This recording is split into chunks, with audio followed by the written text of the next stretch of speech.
C'est le terrain de jeu favori des cyclistes, mais c'est aussi le lieu de tous les dangers.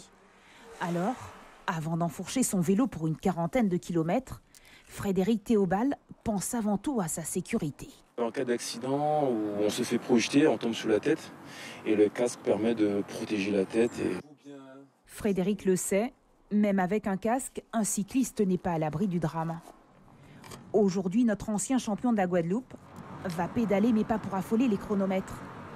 Il veut montrer comment éviter l'accident en vélo. Le voici sur une voie rapide. La vitesse est limitée à 90 km/h.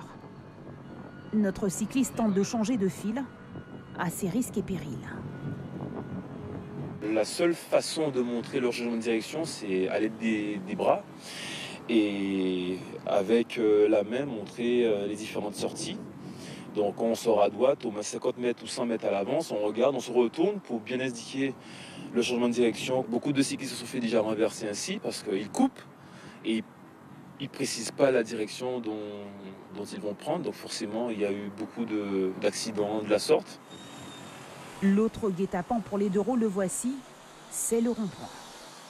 Que tout le monde rentre de le rond-point en pensant que je suis prioritaire alors qu'il y a un sens pour, en fonction de là où on sort, pour prendre le rond-point. Ce que je préconise aux cyclistes, c'est déjà de s'arrêter comme c'est un stop. Toujours garder la partie droite du rond-point et toujours se servir de la main comme clignotant pour pouvoir montrer la direction. Sur certains ponts comme sur les routes, pour avoir la vie sauve, une seule conduite pour les cyclistes, rouler à l'extrême droite.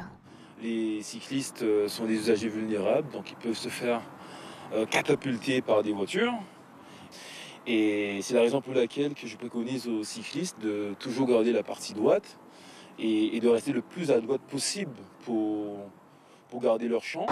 Difficile pour un cycliste de ne pas se mettre en danger sur les routes, car aujourd'hui en Guadeloupe, aucune route n'est équipée de voies cyclables. Seules existent des bandes multiservices comme ici. Elles sont destinées aux véhicules de chantier pour des travaux sur les routes. Suivez l'info sur Guyana Première, télé, radio et internet.